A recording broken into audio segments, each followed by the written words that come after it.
Welcome to the Common Weal Policy Podcast. I'm Jonathon, Shafi, the Campaigns Officer here at Common Weal, and I am joined this week by Dr. Craig Dalzell, who's the Head of Policy and Research at the think tank.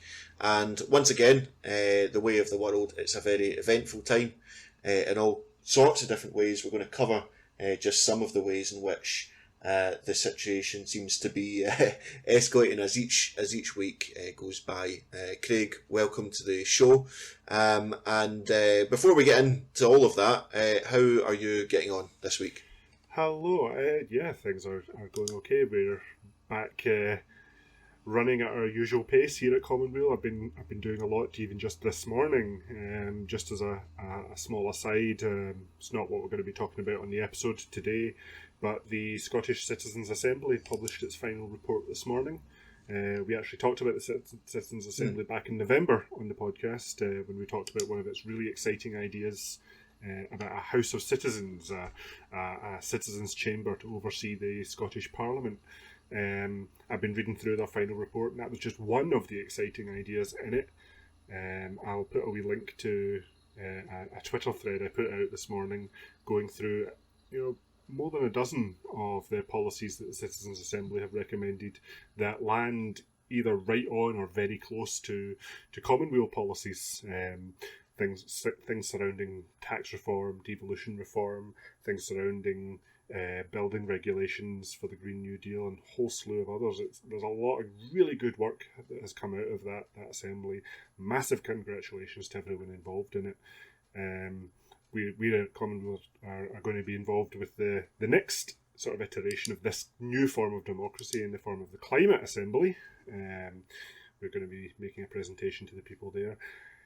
It's really encouraging to see this kind of democracy take root in Scotland, and long may it continue, long may it flourish. Absolutely, and it's good to see yet another area of Scottish political and public life where Common Weal is having an impact and is being influential, and the more of that the better, because we're going into and are living through very, very difficult times, but also times where we're going to need real and serious change at quite a fundamental level. We're going to talk about a variety of things today. We're going to talk about the situation in the United States, with reference, of course, to the events of January 6th. We're also going to talk about the absolute disgrace that lots of people have been talking about when it comes to the provision of school meals and the appalling way in which that has been handled. People have seen lots of that circulating on social media. So we're going to talk a bit about that. But just before we do that, I always like to just get your latest update and your latest feeling around the pandemic itself that, as I say, we're all living through. There's been some tighter restrictions put on today here in Scotland. But Craig, without going into too much detail, because we have a lot to discuss, but just a sense of where you think things are and your feeling around where things are going. Yeah, I mean, there's just today we've had new tighter restrictions on the way we go about things, especially in the way we interact with places like takeaways, because there's been a real concern, I gather, traced back to actual contact tracing that has happened, where there's been concern about people queuing up in shops to get a takeaway order or something like that, and it involves often standing quite close to other people for several minutes at a time. So it looks like that is now going to change in Scotland. So there's new regulations coming into how and where we can do that. I mean, it's been a bit of a dark time. I had a bit of a low point over the past few weeks, just with the state of the pandemic, just in my own life, with friends and family falling ill. We did have a bereavement in the family, but we also have friends who have recovered as well. So it's been a bit of a roller coaster. But we are also seeing on the broader scale, maybe a glimmer of hope that the rate of infections might be slowing down in Scotland. It might start to peak fairly soon, as it did back in March in that first lockdown. Things did slow down and start to come down quite quickly after that lockdown came in. So we just need to keep going, keep being safe, keep acting as if you can transmit this virus to someone else, and act accordingly. And we also have the hope of the vaccine starting to ramp up. The most vulnerable people are starting to get their jags. My mum has her first jag next week, so we're all looking forward to everyone getting that bit safer as this vaccine rolls out. Yeah, and I think it may be quite useful for listeners, some of the statistics, just reading this afternoon. So this podcast on the Wednesday, and in Scotland there have been 191,965 people who have received their first dose of the vaccine. 2,990 of those have received their second. The aim is that the second dose will be given within 12 weeks to everyone who has received their first. They will all receive the same second dose of the vaccine as the first, so there'll be no discrepancy between the two. And that means that they're looking at the potential of 400,000 vaccines per week by the end of February. So that is a huge logistical undertaking. There is a lot to be considered when doing this, and it's not as simple as it might appear. But we have to have hope and a level of positivity around the rollout in Scotland. And I think we'll probably do a show on this, in fact, that there's a lot of things to unpack around the vaccine, because the vaccine isn't actually a magic wand here, and there are other things to consider around how things might mutate and all the rest of it. But that's where we are. And with that, let's move into the bulk of our discussion this week. As we finished our last podcast, Craig, which was discussing some pretty big topics, we left that podcast. We went to put it out on Twitter, and we turned on the news, and we saw some pretty historic scenes at the Capitol building in the United States, in Washington, where after a rally that was called for by Trump, at which Trump spoke, and at which he encouraged people to march on the Capitol building, that descended into violence, into a riot. There's all kinds of debate as to whether or not it was an attempt at an organised coup and things like that. But nevertheless, I think the word that you used when we were discussing this topic earlier, that there was a siege laid to the Capitol building by these Trump supporters. So lots to unpack and discuss around it, and lots of consequences will flow from it. But Craig, your initial take on the scenes of January 6th and what you think's happened since then? Yeah, I mean, it was pretty extraordinary. But if you've really been watching what's been going on in America over the past several years, then it probably wasn't all that surprising. I mean, people had been expecting something like this. People had been calling for something like this among those circles. And people died. People have 5 people died during that siege, that altercation. But it's only a blessing, really, that it wasn't worse than that. That the Senate members who were in the building at the time were taken to safety.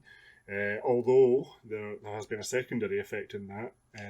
There's been reports that a lot of the Republican senators in there were not wearing COVID masks, were not abiding by COVID restrictions, and were, by some reports, actively mocking those who were.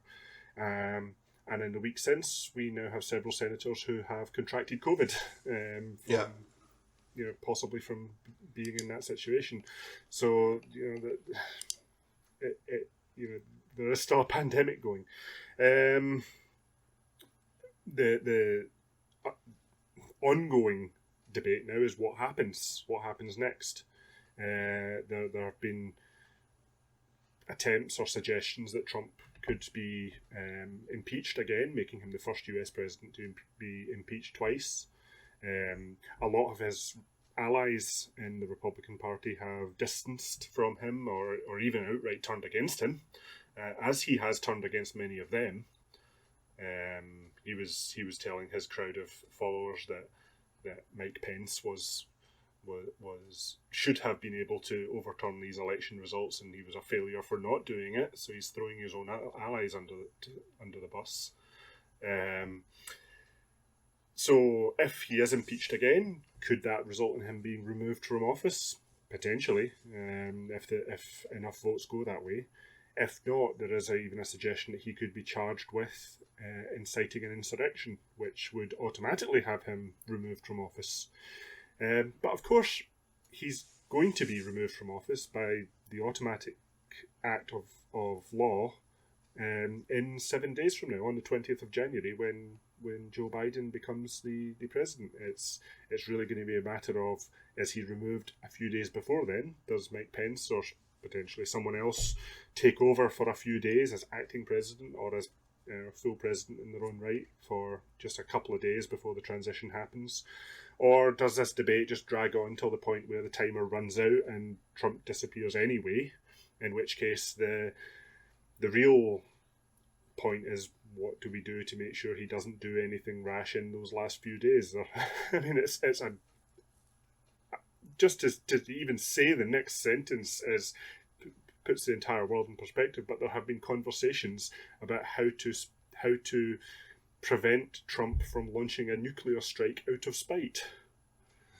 I mean, yeah. I mean, there's been a lot discussed, obviously, since January 6th. But I think the point you make there is an important one, that this isn't particularly surprising. The energy that has been building up in the United States over quite a long period of time, and you would have to say that it's been building up even before Trump becomes president. The level of division, the way that society has developed, such a huge gulf between rich and poor.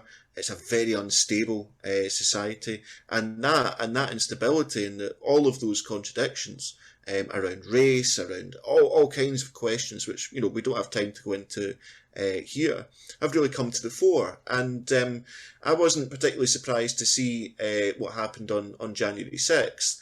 But I also think that the reaction since is something which we have to unpack as well. I mean, it shouldn't be forgotten that Trump still retains a huge following within the country. In fact, some of the opinion polls conducted since January 6th have him pretty stable in terms of people's view of him. And I've also looked at some polls of Republican voters, and you find that there are very large numbers of them who were in defence of the events of January 6th, because there has been this building up of this argument of the stolen election, and there is no doubt at all that a huge section of American society does really believe that the election was fraudulent, and therefore American democracy is in a really difficult place. Any comments on that? Yeah, I mean, this is not going to go away just because Trump leaves office. As you say, his followers are now have this view. This is now a segment in American politics, potentially a very influential one.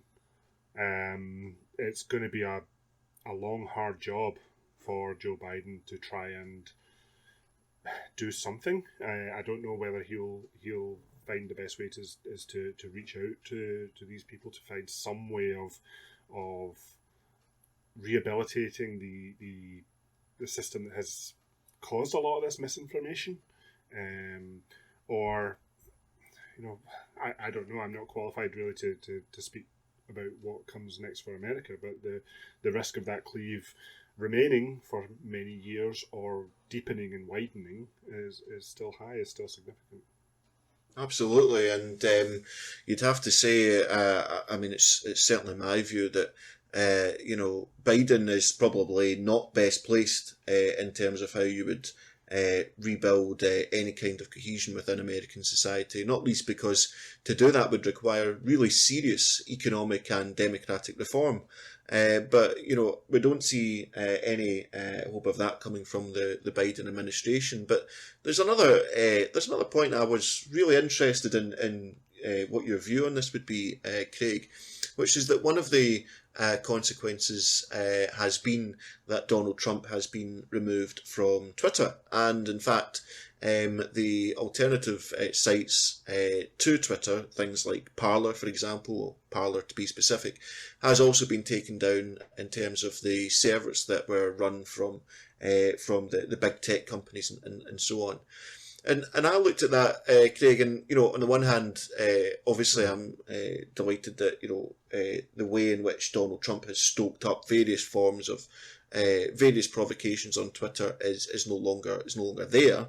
But on the other hand, I'm seeing more and more this sense in which big tech has a real concentration of power around it in terms of who is and isn't on these social media platforms. And it seems to me that the more that these handful of billionaires become referees about what is on social media and what is on not just social media but the internet more generally, in terms of some of these big platforms and hosting platforms as well, then that also offers a democratic challenge as well. And I wondered whether or not you agreed with that, or maybe you disagree, but I'm just interested in your view on the kind of role of big tech in all this as well. I mean, people won't be surprised to know that if you're banned from Facebook and Twitter, you'll have lost a significant percentage of your ability to engage in social media. People might be more surprised to understand just how much of the internet is built on servers owned by Amazon. And it was them withdrawing their service from Parler that was a significant factor in them going down. So, I mean, yeah, that is another question that is going to come out. If you have freedom of speech doesn't automatically come with the freedom to be listened to. But should you have a freedom of some kind of platform? And what happens if we do just drive a lot of this stuff even deeper underground? I mean, Parler wasn't exactly for all its touting of its being a free bastion of free speech, it wasn't exactly a welcoming and inclusive community. But what happens if it just goes even deeper into the dark web or onto encrypted sites and can't even be monitored? How do you shine a light on something that you've driven underground? So there's a lot of conversations to be had there, and what does the role of these mega corporations have in that situation? It's an open question. Yeah, I'd be interested to hear folks' views on that. Be really interested actually. People, our listeners would send us some thoughts on that. Again, like maybe this is an issue that we talk about in more detail, is about the role of big tech, not just in terms of social media, but more generally. But a lot of the stuff I've been reading, which I've been finding quite interesting, is that that obviously this kind of concentration of power can be wielded not just in relation to people like Trump, but also in relation to other voices and organisations that would be on the left of politics if they become something which is a threat to the prevailing order. So there's lots and lots to think about there. Not simple at all. But the role of big tech, something increasingly I think we're going to be talking about. Well, with that, let's move away from the United States. We're going to keep a watchful eye on developments there, and we'll continue to discuss them because they do have such a global impact. But another thing that we wanted to talk about in this podcast really was something that I actually just found completely stomach-turning and pretty disgusting in terms of the meals that were, the so-called meals that were distributed to school kids in England. And they're obviously not in school. There's been an attempt, so-called attempt, to outsource the supply of their school meals, which they would have been in receipt of, and they are frankly insulting in terms of what has been delivered. I mean, people have seen the images online of the derisory food that was delivered. Money bags of tuna, a half of a pepper or a tomato, and you've all seen the pictures. But we're going to talk about this. And Craig, what was your kind of initial response to this? Your initial reaction? Yeah, I mean, this goes into several aspects that I have an interest in. One being the failures of public procurement. for a start, and that's Yeah. where the more policy side of things happens. But another is the kind of conservative attitude towards poverty. Conservative even with a small c, rather than just the political party, where you do not trust the poor with money. They will only spend it on the bad things. Therefore, you should steward how you deal with their poverty for them.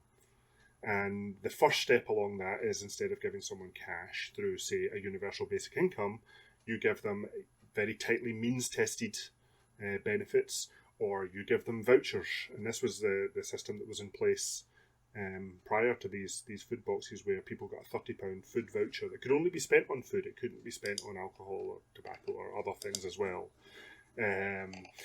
But the next logical step for that is to say, well, even the vouchers, what happens if they're not spending it on the right food? So we'll provide food for someone instead. And that leads you down this food box path.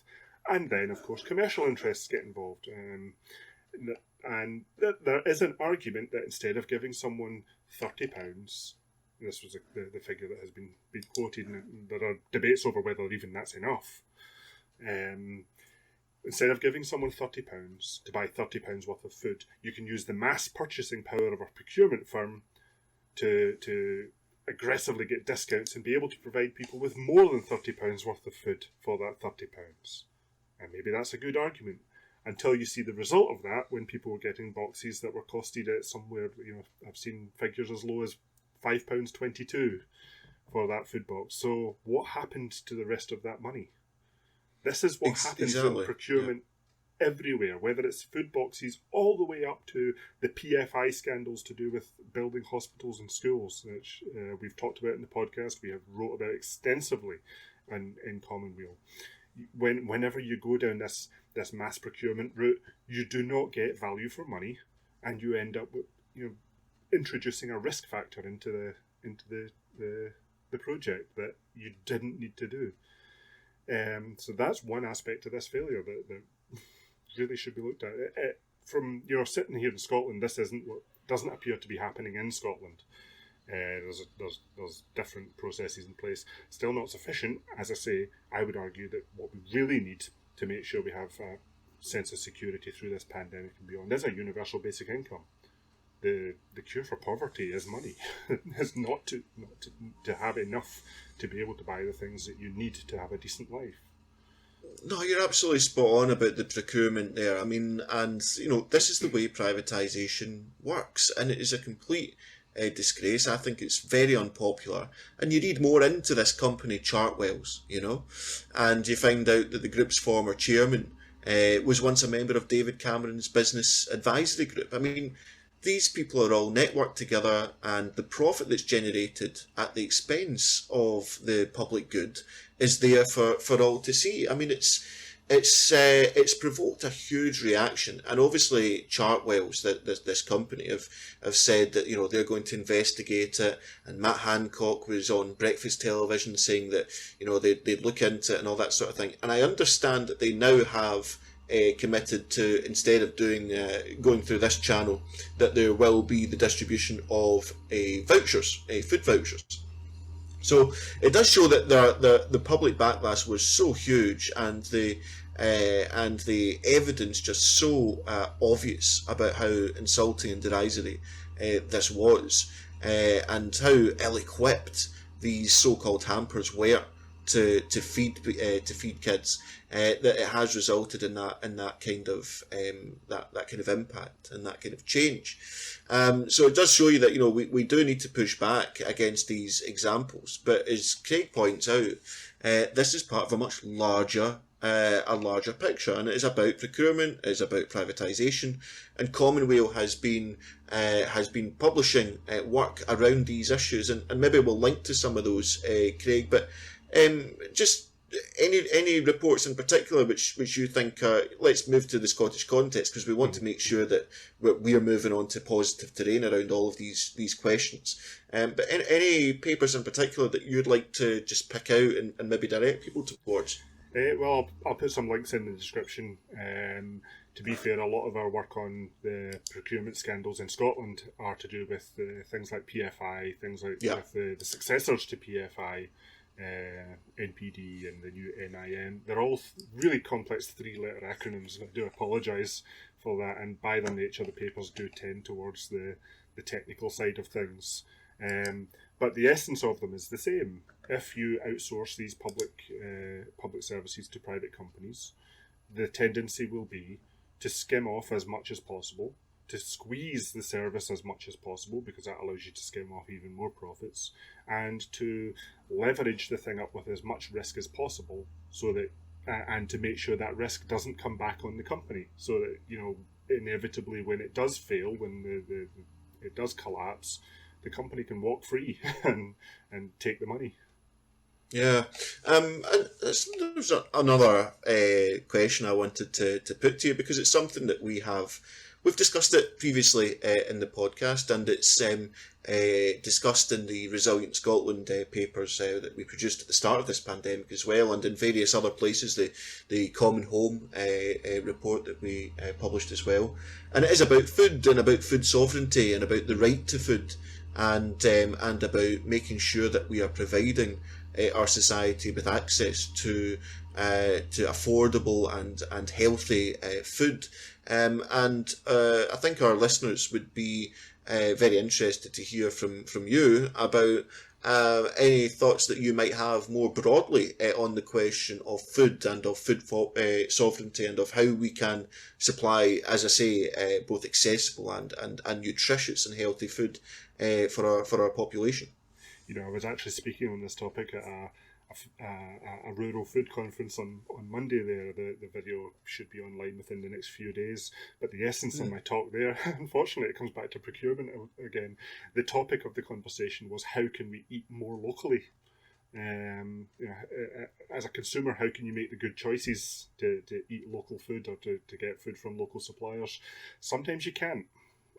This was the point I was going to make, especially when you start talking about trying to procure, again, for public services. So how can your local school source food from a local farmer?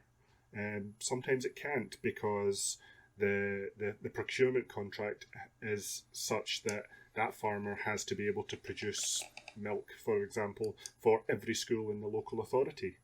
And the farmer just isn't big enough to do that. They could do one school, they could do your local school, but they can't do the entire local authority. And the same thing kind of happens at a consumer level as well. So that same farmer might be able to produce enough milk to supply the local village shop.